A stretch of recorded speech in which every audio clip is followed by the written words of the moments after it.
Amen.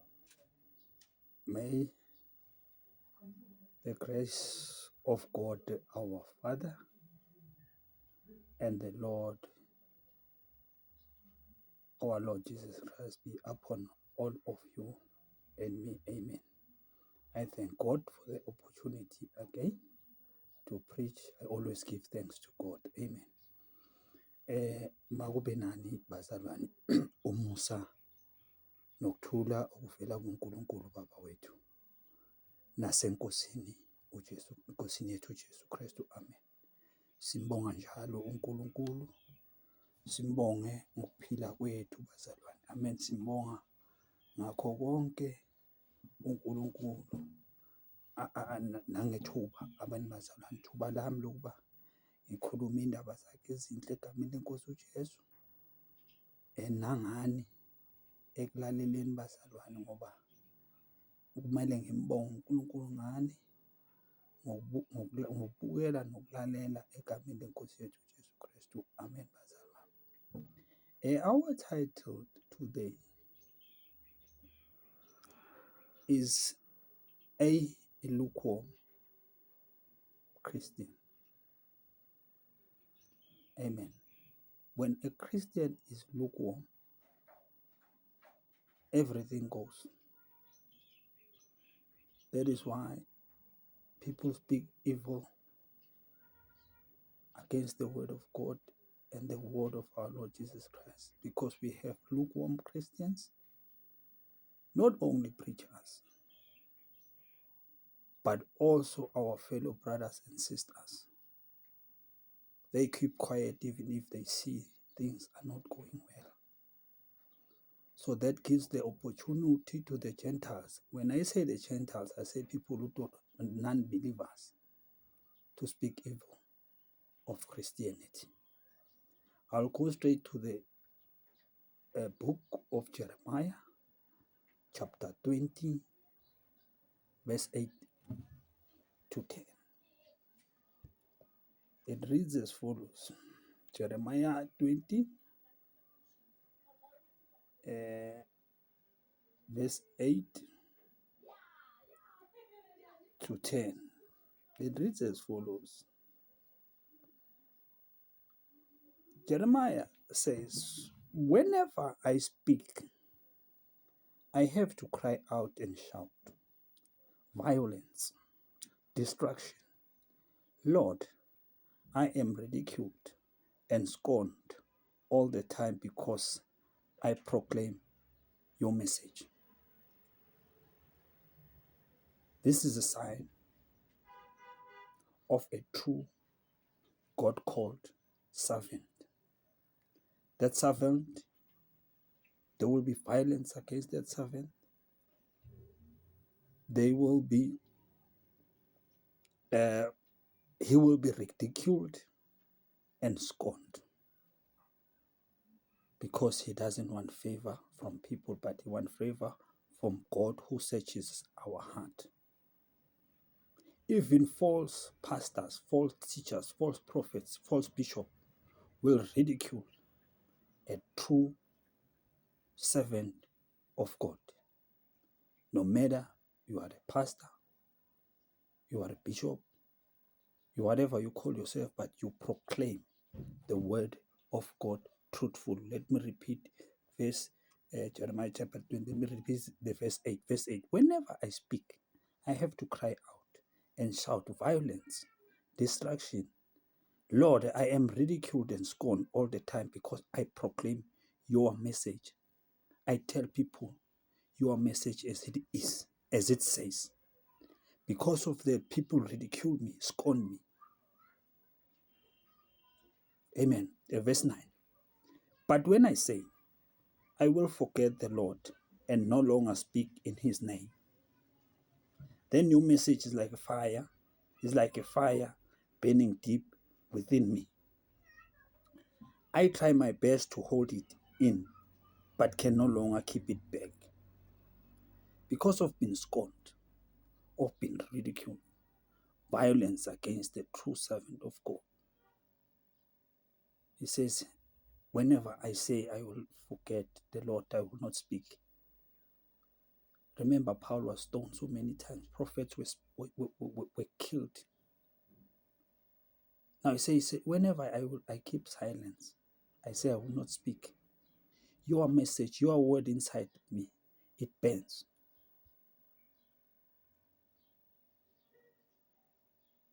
It burned on me. That's why I'm on social media. The word of God has been spoken ill. It's spoken evil. But we have so-called pastors all over the world. They are on TV. They are on all media channels.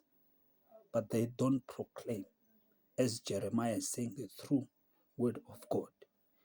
They want favor with people.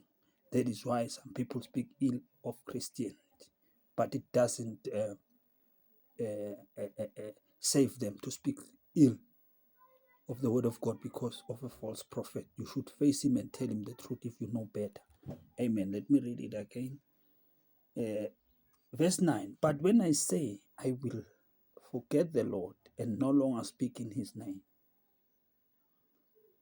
then your message is like a fire burning deep within me. I try my best to hold it in, but I can no longer keep it back. What kind of a Christian? Who's a lukewarm Christian? Your fellow Christian, you have the power to defend them, but you keep quiet.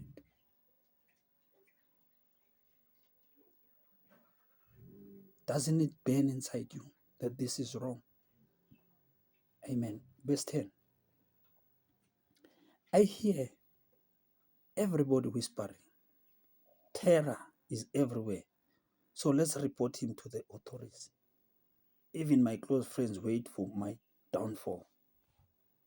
Perhaps he can be tricked and they say, then we can catch him and get revenge. Now in our assemblies, so-called gatherings, churches, if you preach the word of God, you are being attacked. They want you to fall and quit speaking and quit speaking the message of God as it is. Then you will be welcome. But when you preach like the apostles and the prophets, they want your downfall. But where are the other adults, elders in the church, when they speak ill of a God sent? What happened to Mary, to Miriam, when she rebelled, her and Aaron against Moses? God gave Miriam the disease called a leper. Amen. Now, Jeremiah is saying, if you are a true God-called person, you should speak the word. You should proclaim the word of God as you are sent. Not doing favor, because it burns like a fire inside him. Let's go to the next book, Habakkuk. It's still the Old Testament. Habakkuk chapter 1, verse 13.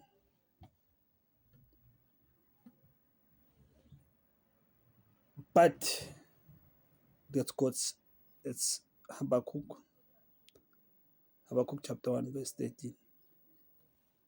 But how can you stand this treacherous evil man? Your eyes are too holy to look at evil, and you cannot stand the sight of people doing wrong. This message is speaking to me and you.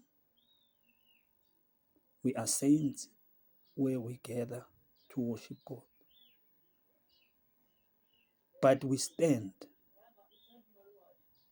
evil people, ill-treating other brothers and sisters. We don't bear. We hear false preachers, and they are women preachers, and people who speak, who are not Christian, but who speak evil of Christianity. You keep silence, yet you call yourself a Christian. Does it not burn inside you? That's why I chose this platform. It burned inside me. Let's read again, verse 13. But how can you stand this treacherous evil man? Your eyes are too holy to look at evil, and you cannot stand the sight of people doing wrong. So why are you silent while they destroy people who are more righteousness than they are? I'm speaking to you who claim to know better. Why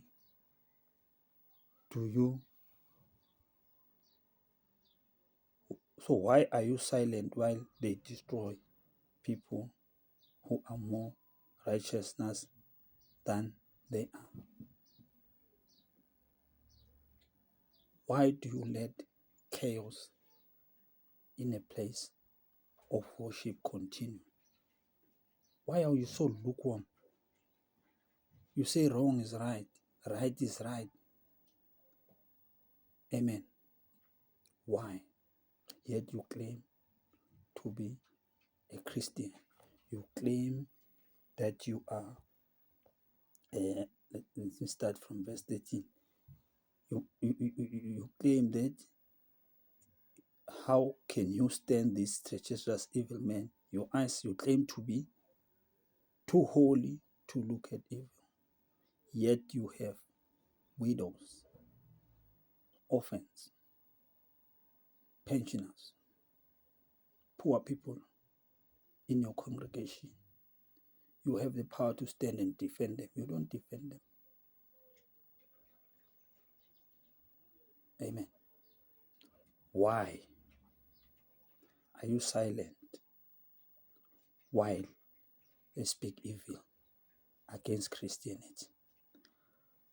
Our Christianity is doctrinated. It's not a hearsay. If you are really God called, you can defend this among thousands of people. You alone. Look at how Stephen was stoned to death. He defeated them using the word of God. But you claim to be righteous. Yet people are suffering in your church. Why are you so silent? Doesn't it burn inside you? Doesn't it burn how they speak evil of the word of God? Doesn't it burn inside you how they treat poor people, how they treat women, how they treat widows, how they treat orphans? Why do you call yourself a Christian if it does not burn inside you to tell the truth? Yet you are able to go outside and speak evil of the word of God.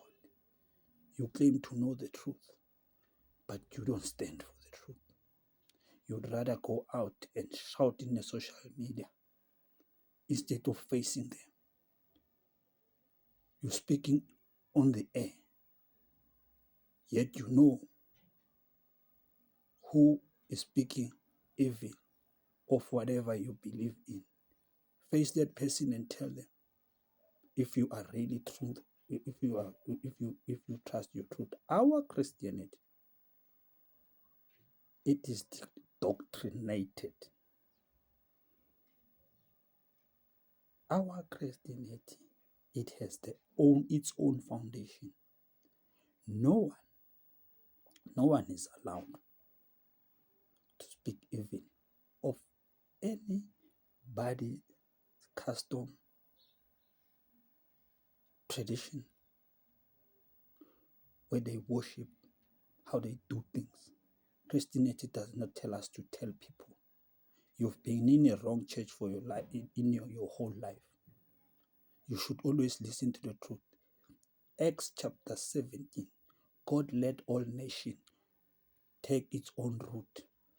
God never forces people to believe. You've been in a wrong church for the rest of your life. Maybe you should follow this teaching. Don't follow me, follow the truth. It's not about me, it's about God. Amen. Let's read again. Habakkuk in the Old Testament, chapter 1, verse 13. But how can you stand this treacherous evil man in your church, evil woman in your church who mistreat other people, yet you claim to be righteousness? Your eyes are too holy to look at evil. In other words, your eyes can see evil from the distance because you are God called, but you keep quiet. You'd rather go and shout on social media instead of facing the truth. Let me tell you, James chapter 5, the last verse, James chapter 4, I think, the last verse. If you know what is right, you don't say it, you are guilty as well. It won't help you to shout on social media. If it's possible, name names. God has never tell people to dictate to others. You yourself have abandoned your own tradition. You want things to be done in Western ways. You don't even believe in your own customary marriages. You don't even believe in your own ways of bearing people. You want pastors, you want bishops, you want to be seen. You have rejected yourself, your own tradition. Yet you claim Christianity, that Christians are dictators. Christianity, it's doctrinated. Show me your custom where it is doctrinated, because they can change it the way they want. Amen. Verse. But how can you stand these treacherous evil men? You don't burn anyway. Your eyes are too holy to look at evil. You can see evil from the distance, but yet you keep quiet. And you cannot stand the sight of people doing wrong. You cannot stand the sight of people doing wrong, but you're doing it in an incorrect way. Instead of facing them and telling the truth, you go throw tantrums on social media and speak bad about Christianity. Well, that God will punish you. You will need this God that you are blessed by me. And you cannot stand the sight of people who doing wrong. So why are you silent, you coward? Why are you silent, you coward? Why don't you face those people who claim to be Christian and they do wrong? Show them. Anyone who says he's a Christian, you want to fix them, show them the Bible. Show them the book like I'm reading you the book. Don't be a coward. So why are you silent while they destroy people who are more righteous than they are? Amen. Why doesn't it burn inside you? Jeremiah said, I burned. When I hear people whispering, talking evil, talking rubbish, it burned in me, even though I thought, I will not speak on God's behalf. You know why? Because our God let us go through certain trials and tribulation so that we can come out strong. People speak evil of us. And we as Christians, we don't preach for money. We don't preach for favors. We don't preach for gifts. Yet, people throw tantrums. They are evil. They are treacherous. They scorn us. They speak bad about us. Now, Jeremiah is saying, even if I say I will keep silent, I can't. Your word burn inside of me. In the name of Jesus Christ. Amen. Let's go to John chapter 2.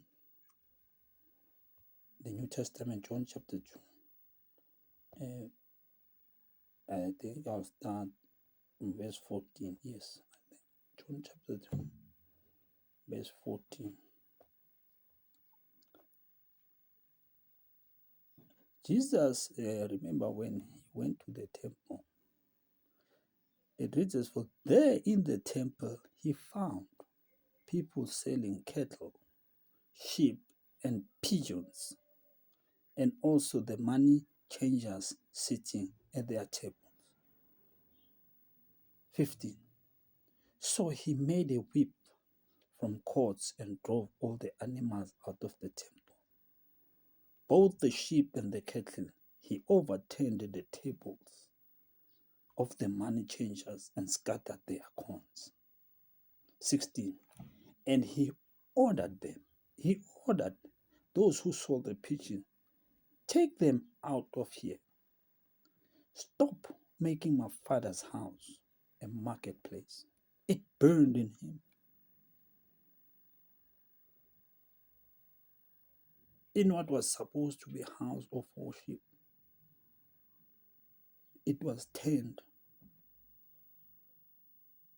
by money changers selling cattle and sheep. Now, how can you keep quiet if you are righteous? How can you keep quiet if things like this go like? You are not God called. If it doesn't burn inside of you like Jesus Christ, like what I have read you, you are not God called. You are a fake. The only thing you know is to go out and blaspheme and speak God evil about Christianity. The word Christian comes from Christ. Nati is all those who follow Christ are called Christians. Now, if you talk evil about that, for me as an example, I will only admonish you on air. I will not call anybody's name. I'm not judging, but I'm warning you. I'm warning you. You will pay. Some will say, yeah, I'll see when I get into heaven. You will need this God here on earth.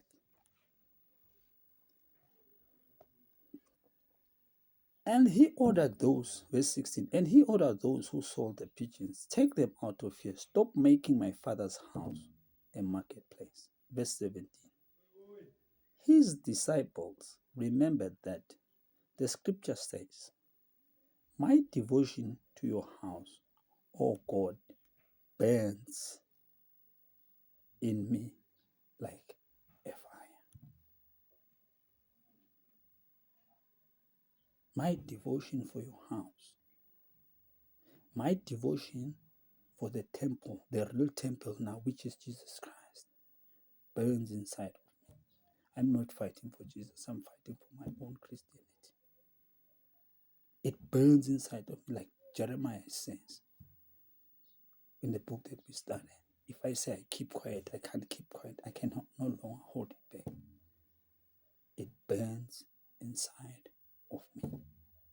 Now, after the incident what Jesus did, his disciples remembered the scriptures says, my devotion to your house, oh God, burns in me like a fire. Now, if you are following the truth of God, as I gave you the scriptures, you need to test them. If you confront the person, if God gives you strength to confront the person, don't confront the person with your own concocted words. Use this word of the scripture, like Ephesians chapter 6 is saying. The arms of God are the weapon of God is the word of God. Amen. Let's go to the last book so that I can go on and preach in isiZulu. Revelation chapter 3 verse 15 and 16. This is the actual title. Okay, let's read from 14. To the angel, Revelation 3:14. To the angel of the church in Laodicea, write this. Right? This is the message from the Amen, the faithful and true witness, who is the origin of all that God has created. This is Jesus Christ himself is giving this revelation to John. Verse 15, I know what you have done. I know that you are neither cold nor hot. I know your works. I know your attendance in the church. You are a good attender in the church, but you are neither. You are not helpful. You are neither cold or hot. How I wish you were either one or the other. How I wish you were cold or you were hot. You are neither. Amen. Verse 16. But because you are lukewarm, neither hot nor cold, I am going to spit you out of my mouth. Imagine being spitted out by Christ himself out of his mouth because you have his words inside of you. They burn you, but you don't speak. You are neither hot or cold. You are a lukewarm Christian. People have been ill-treated. Sunday after Sunday, service after service. But you are a lukewarm Christian. You don't defend the widow. You don't defend the offense. You don't defend the poor. You don't defend foreigners. You don't defend elders. You don't defend disadvantaged people. You say, no, I don't want to get involved. I don't want trouble. But people are suffering. Maybe God called you for that. You should read the book of Esther. Maybe God called you for that. God called you in that church so that you can save people. In the name of Jesus Christ. You lukewarm Christian. Change your attitude. I thank you. And I thank God the Father and the Son, our Lord Jesus Christ. Amen. Bazalwane abathandwa inkosi. Makube nani umusa nokuthula futhi kuvela kuNkulunkulu Baba wethu naseNkosini uJesu Kristu. Isihloko bazalwane sethu namhlanje sithi awushisi awubandi usivivi. Ulikholwa elingashisi, ulikholwa elingabandi. Beza nenkonzo ephekiwe, uyamukela. Kunabazalwane okhonza nabo baphathwa kabi. Ayangifuna ungena enkingeni. Mhlawumbe uNkulunkulu ukubizele lokho ukuthi ungene enkingeni. Ikholo elinjani elingathestwa, elingahlupheki. Amen bazalwane. Incwadi yethu yokuqala uJeremiah chapter 20 ngesiZulu. Jeremiah chapter 20 ngiyabona lapho verse 8 to 10. Jeremiah chapter 20. Jeremiah chapter 20 isoyiqala nje verse 8. Uthi umprofeti uJeremiah. Awubazalwane inkolo yethu ilotshiwe. Umuntu angakuphikisa. Abantu bathatha abantwana babo babafaka ey'koleni zabelungu. Angikho against imfundo uma uyibona ingcono. Bakhuluma isilungu esikolweni nasetransportini, basikhulume nasemakhaya. Babuye bahlambalaze inkolo, bathi inkolo yama-Western. Kodwa yena uqobo lakhe ukhuluma nesilungu la endlini. Isintu sithi ukulobola umshado. Uyamthatha bomkwakho ngokulobola, isintu sisho la. Kodwa bona bathi ayisifuni i-white wedding. Abelungu abayibizi ukuthi white wedding, abelungu bayibiza ngokuthi wedding. ngoba vele akusiyo yothi sithi white wedding, usohlambalaza inkolo, ohlulwa isintu sakho. Ngikhombe emzalwane eBhayibhelini lapho khona uJesu nabaprofeti bakaNkulunkulu, uNkulunkulu uqobo kwakhe ake ashadisa khona. Nilahla amasiko enu. Matthew 15 uJesu uthi ningalenzi ize izwi likaNkulunkulu ngenxa yesiko lenu. Akunala uNkulunkulu athi khona abantu balahla amasiko abo. Amasiko abo mawangaphikisani noNkulunkulu okanye aqindisele abakholwayo.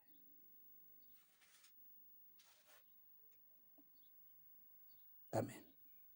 Ifundeka-ke kanje incwadi kaJeremiya. Njalo Jeremiah chapter 8 verse 8. Njalo lapho ngikhuluma ngiyakhala, ngimemeza ngobudlova nokubhubhisa. Lokhu izwi likaNkulunkulu lenziwe ihlazo nenhlekisa kimi usuku lonke. Uzongitshela ukuthi ngingayi life. Bagcwele labafundisi nize nishumayele ngabo, kodwa niba-confront magwalandini nisivivi. Uthi uNkulunkulu ngomlomo kaSolomoni, nikhumbule uma ngithi umuthi uNkulunkulu ngomlomo kaSolomoni, nikhumbule incwadi lapha ku-Exodus 4, uMose wathi unamahloni yena akwazi ukukhuluma, uNkulunkulu wathi ngizoba nomlomo wabo. Amazwi lawa la eBhayibheli amazwi kaNkulunkulu. Uthi uNkulunkulu ngomlomo kaSolomoni lapha kuMshumayeli, konke isandla sakhe esifumana ukukwenza kwenze ngamandla akho sesesekuphileni. Akukho kulungisa ngale kwethuna. Uthi ngomlomo kaPawulu, ngoba simele ukusebenza, 1 Corinthians cishe evesini lokugcina, ukusebenza kwenu, ukusebenza kwami akusile izwi enkosini. Siyawuvuna ngesikhathi esifaneleyo. Umzalwane awushi beza nenkonzo ephekiwe. Verse 8. Njalo lapho ngikhuluma ngiyakhala, ngimemeza ngobudlova nokubhubhisa. Lokhu izwi likaNkulunkulu lenziwe ihlazo nenhlekiso kimi usuku lonke. Verse 9. Lapho ngithi angisayi kumkhumbula, ngingasakhuluma egameni layo, kusenhliziyweni yami njengomlilo oshisayo ovalelwe emathanjeni ami. Ngikhathele ukubekezela ngikwazi, bebashaywa abaprofeti babulawa. UPawulu wakhandwa ngamatshe wahudulelwa ngaphandle, bathi ufile wavuka wangena evangelini. Wena ufuna ukukhonza kamnandi. AboPetro bashaywa livinjwe ivangeli. uSathane wakuzama lokho enkosini ku-Matthew 4 noLuka 4. Athi ayiphonse phansi afuna ukuqeda ngani. Bakhona abazalwane abakwenzayo namhlanje. Bafuna ukuvimba beqiniso. Lithi iBhayibheli kuZenzo 5, bababamba abapostoli babavalela, bavimba ivangeli. Yafika ingelosi yenkosi, yavula iminyango njengoba nathi ingivulela umnyango, yavula umnyango. Baphuma, yavala kahle. Bafika ekuseni bathi bazobabheka. Bathola iminyango ivalwe kahle njengoba ivaliwe, nabalindi bahlezi ngaphandle. Uma bangena phakathi bathola ukuthi akunamuntu. God's miracle, imangaliso zikaNkulunkulu. Bathe basasambathekile babuzana. Kwafika enye insizwa yathi la bantu benibavalele la, bayashumayela le tempeleni. Ithi bamanga nalo ovala umalinga, othi usamvala umalinga uselate. Amen bazalwane. Ithi-ke uthi Jeremiya lana-ke siyachubeka ku-9. Lapho ngithi angisayi kumkhumbula, ngingasakhuluma egameni lakhe ngenxa yokuhlukumezwa abazalwane. Gcina uthi uyayiyeka lento namahlubuko ahlubuke kanjani. Angisayi ukukhuluma egameni lakhe, kodwa kusenhliziyweni yami njengomlilo oshisayo ovalelwe emathanjeni ami. Ngikhathele ukubekezela ngikwazi. Ukukhathele uJeremiya ukugodla amazwi kaNkulunkulu, akasakwazi ukubekezela noma athi akasafuni ukukhuluma ngoba thina esihlushwayo siyesibone ngathi uNkulunkulu akasimeli. Kanti uJesu usitshelile, usixwayisa ukuthi nizohlupheka, kodwa niyohlupheka njengezoni, niyohlupheka njengamakholwa, ngoba bona abantu bakhuluma kabi ngenkolo. Abantu ababi abafuna kuzwakale ububi babo namanga, abahlulwa amasiko abo, abashi. Isiko lakho fanele ulwele mzala. uJesu uMatthew 15 noMarku 7 uthi ningalenzi izwi likaNkulunkulu ngenxa yesiko lenu. Uma isiko lenu lihloniphe uNkulunkulu, uNkulunkulu akagade umuntu 24/7, kodwa balilweli. Uma umuntu ashadisa into, hhayi kuba kuphelele. Bafuna isilungu bese bathi no bayazi abazi next. Sichubeke bazalwane. Verse 10. Ngizwile ukuhleba kwabaningi, luvalo nxa zonke. Mangalaleni, masimangaleni. Bonke abangani bami, bonke abazalwane bami bayalinda ukuwa kwami. Verse 10. Uthi la uthando, bonke abangani bami balinda ukuwa kwami. Bathi masimangaleni. Bafuna ukuhleba, bakhulume kabi ngawe ukuze ungasathandeki, ungathi khona into embi oyenzayo. Bathi masimangalele. Batshela abanye abazalwane ukuthi lo akalunganga. Uthi uPawulu-ke uzodlula izitha noNkulunkulu akumele ngoba uyokubaphindiselela njengoba imisebenzi yabo iba isibonelo esihle ngezwi, ngokukholwa nangenkambo. Bayowabona. Amen. Masimangalele. Bonke abangani bami bayalinda ukuwa kwami. Mhlawumbe angayengwa, simahlule, siziphindiselele kuyo ngenxa yeqiniso likaNkulunkulu. Afuna uwe, kodwa ngeke uwe. Inkosi ikhona, ungazithembi wena. Ithi incwadi lapha kuZakhariya chapter 3, unganciki kukwakho ukuhlakanipha. Akuyeke inkosi isebenze kuwe, isebenze ngawe. Amen bazalwane. Abantu abaningi ababi bafuna kuzwakale bona. Uze umuntu athi ngiyamnyanya lo, bathi umnyanyelani, athi hayi nje unedimoni. Akasiyidimoni, unedimoni. Habakukhi chapter 1. Habakukhi chapter 1 verse 13.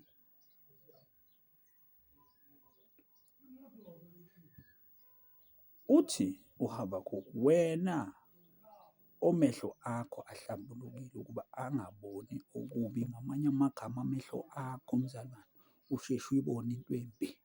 Amen. Ongenakubheka ukuhlanekezela. Uma umuntu umbona ukuthi bamlahla kungengacala, anganacala, usheshe uyibone lento. Ithi manje ubhekelana abakhohlisayo. Ulungile muswena, uhlambulukile, ungcwele. Wayevumela abantu abakhohlisayo, abahlanekezelayo. Uthulelani lapho omubi egwinya, olungileyo unayo. Uhlanganyela ukuhletshwa kwencweki yenkosi. Uthi uyikholwa kodwa uNkulunkulu uyanibona, uyanizwa, uyanihleka. Usho njalo uDavide, uyanihleka sezulwini. Vezelani lo muntu enimbeka icala, ubufakazi mukhombeni. Ningavumelani ngenhlebo engayindawo. Anihlebi yena, anihlebe uNkulunkulu. Khumbula uMiriam no-Aaron bavukela uMose. Watholani uMiriam? Washaya ngesifo solophelo, uchoko. Amen bazalwane. Be careful.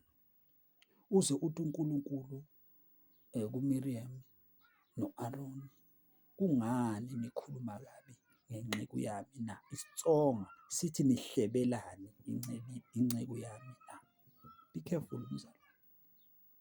Laba abathi uNkulunkulu akadluleli muntu, uNkulunkulu akatshelanga abantu ukuthi nokuthi izibula lezi ezithi zinesiko esinganasiko. Bazalwane, umshado into yomndeni, abafundisi abangeni, uMathewu 23 noTitus chapter 1 verse 10, yabona 10 and 11. Izifo abafundisi abangeni izinto zefamily because yibo ababhadalayo, kodwa izwe lidukile ngoba bafuna ukubonakala. Noma umuntu engekholwa bafuna umfundisi, noma umuntu engesilo i-virgin bafuna ukushadiswa umfundisi. Sebayajika abantu abafundisi bayabadla kanti yibo ababathengayo, bese nabaceda bahlambalaza inkolo yongane. Bathi uNkulunkulu akatshelanga abantu bahlulele, uNkulunkulu wayena angahluleli iself. uNkulunkulu uneyisebenzi njengoba wathuma indodana yakhe, wathuma abaprofethi kuqala, waze wathuma indodana yakhe yathuma abapostoli. Why wena ungami-ke esifeni sakini uyinqwabele ufuna umfundisi? Why wena-ke ungapreside emshadweni wakini ufuna iBhayibheli? If you are so traditional, uyalazi isiko lakho, why bother? Uma uhlakaniphe kanje ngaleyo ndlela, why umntwana wakho ufuna abusiswe? Uma uhlakaniphe ngaleyo ndlela, siwulandini. Why ubiza abantu abanalesimo sikaNkulunkulu kanti wena uhlakaniphe umdlula uNkulunkulu? Ifamily yakhe ngakushaya kabi. Gibela uze ku-social media uzohlambalaza uNkulunkulu, abantu bazokubona. Kuyo yona le weekend le kuthiwa ukuthi ushonelwe lapho, uyobe uthi amen amen ngoba nithanda ufuna abantu bangcwabe njengenja. Angazi mina inja ike ingcwatshwa kanjani nje, kodwa niyahlambalaza le gama. Hhayi, amakholwa yilawa, amakholwa yilawa. Nivula amatshe ngawo la makholwa, nithi ubani nina ukuthi nivula? Aninabo abomamkhulu nabo baba omncane. Uyazi kunensizwa la ku-social media engiyizwile, iyi-one yokuqala engiyizwile, noma ithukana akukuhle ukuthukana, kodwa iphumela uba liyalwela isiko layo. Omunye uphuma nje uyahlambalaza nakaqeda lapho. Uyazi bazalwane, khona nento nje efani.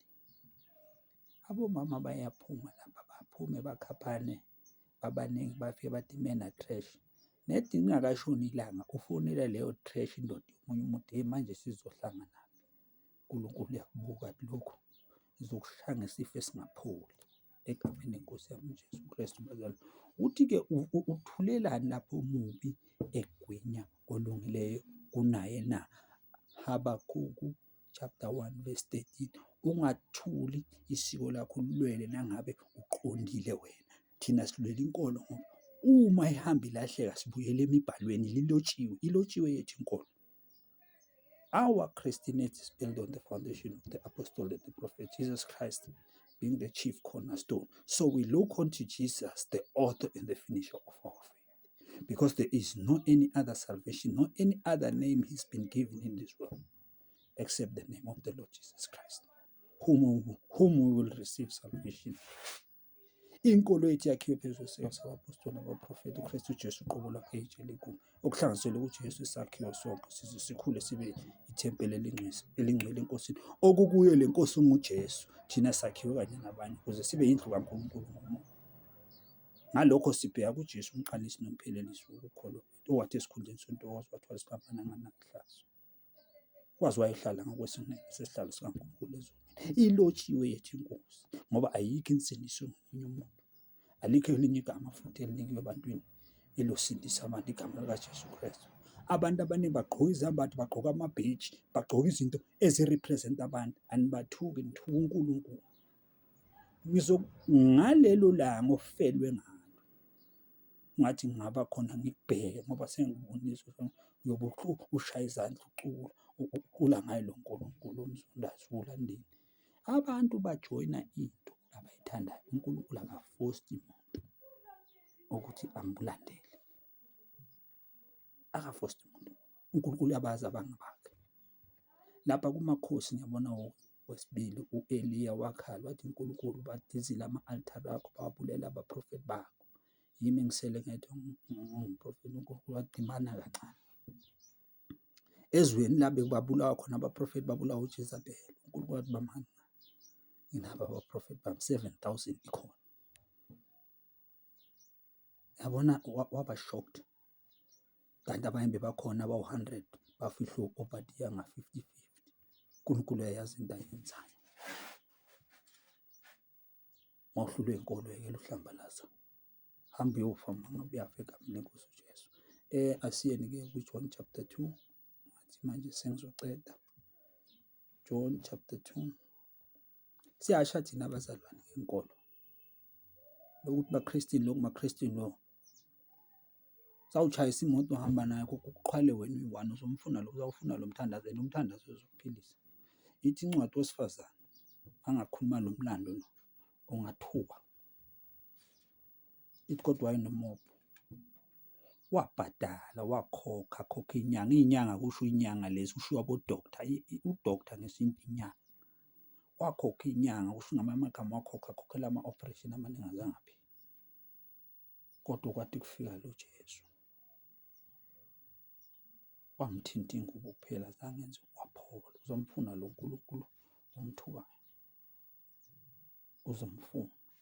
iBhayibheli lithi uthi uNkulunkulu uyawuthumela indlala ezweni, kungengendlala yesinkwa namanzi, kodwa kube indlala yamazwi kaNkulunkulu. Ithi insizwa ezinhle nentombi zizawuzula zifuna izwi likaNkulunkulu zingalifumani.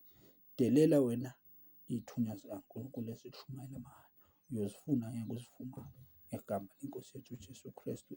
John chapter 2 sizofunda nje lapha ku-14. uJesu ethempeleni, lithi la ku-14, wafumana ethempeleni abathengisa ngezinkomo nangezimvu nangamajuba, nabahlezi bashintsha imali. 15, wayesenza inkalvasi ngezintambo, waxosha bonke ethempeleni. Kusho ukuthi inkalvasi wenza iswebhu. Waxosha bonke ethempeleni, nezimvu nezinkomo, wayenzela izimvu nezinkomo iswebhu, wazikhipha ngezintambo, waxosha bonke ethempeleni, nezimvu nezinkomo, wachitha imali ababashintshelana ngayo, wagomboqela amatafula. Amen. Verse 16, wathi kwabathengisa ngamajuba, susani lokhu lapha, ningayenzi indlu kaBaba indlu yokuthengiselana, ningayenzi indlu yokukhonza, indlu yokuthengiselana. Washa ngaphakathi abona okwenziwayo endlini yokukhonza okungafanele. Wena kuhleshwa abazalwane, uke wahletshwaphi? Inceku kaNkulunkulu, uNkulunkulu angezwa na? Inkinga yabantu abahlubukile, bafuna nenkonzo iwe ukuze bona bayibuthe bazokwazi ukucontrol, bagqilaze abantu. Abayifuni inkululeko laba abantu abakuyo ekuKristu Jesu. kuJesu kukhona inkululeko, mzalwane. Amen.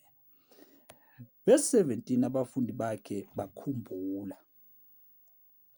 bakhumbula ukuba kulotshiwe ukuthi ukushisekela indlu yakho kuyangidla.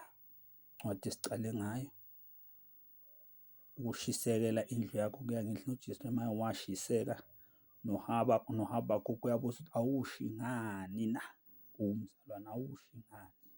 Ubona kwenzeni into engafanele endlini kaNkulunkulu na? Amen, bazalwane. Asiyeni-ke kuSambulo chapter 3. Sambulo chapter 3, ungathi Sambulo chapter 3 verse 15. Uthi-ke la inkosi kusho yona uqobo lwayo kuJohane sesiqhingini sasePathmos, wanika isambulo uNkulunkulu, wamnika isambulo ngoJesu. Uthi 15, Sambulo 3:15, ngiyayazi imisebenzi yakho ukuthi kawubandi, kawushisi. Ngiyakwazi ukukhonza kwakho, ngiyakwazi ukuhlanganyela kwakho, kodwa ukuhlanganyela nje awubandi, awushisi. Kwenzeka izinto khona ezimbi. Awumeli abafelokazi, awumeli iy'ntandane, awumeli izalukwazi, awumeli imbangela, awumeli abantu abampofu, awumeli abafokazi. Konke kuwe kuyahamba. Uthi sengathi ngabe uyabanda noma ushisa. Sengathi ngabe uyabanda noma ushisa, kubonakala umzalwane ukuthi uyangena or uyaphuma. Uma phakathi nomnyango, akwazi abantu abazi ukuthi uyangena or uyaphuma. verse 16. Ngakho-ke njengalokhu sivivi,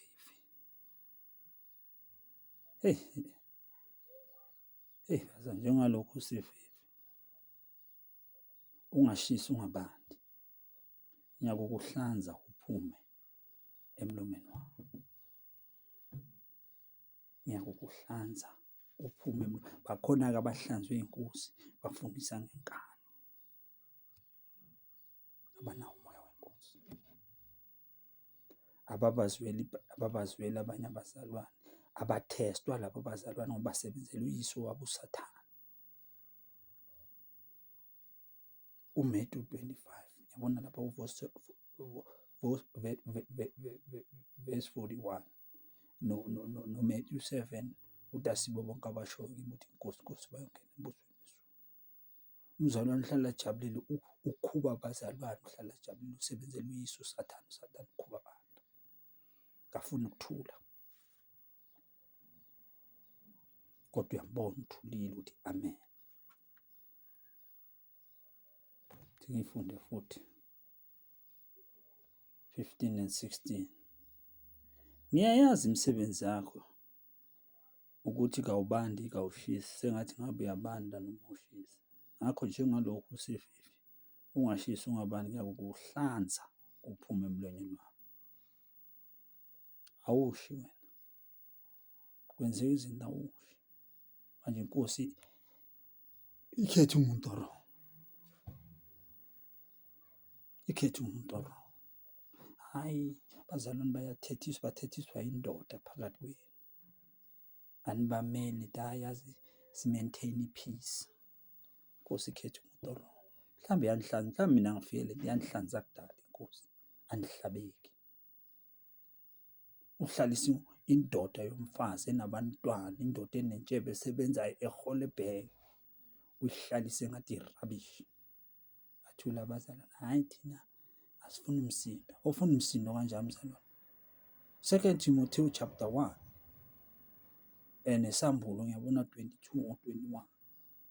Lapha ku-chapter 1, 2 Timoteyu chapter 1 uthi uNkulunkulu akasipha umoya wokugala. Kusambulo lesi engisisho between 21 21, ithi kepha amagwala nabangakholwayo isabelo sawo sewebuchibini lomlilo ovuthayo. Dala ulama luhlule ukukhuza indoda iphathe omunye umuntu kabi. Egameni lenkosi yami uJesu Kristu. Incwadi yami yokugcina abazalwane la esizulwini, iRomans chapter 2 verse 24. Wathathe wonke la mavesi. Romans chapter 2 verse 24.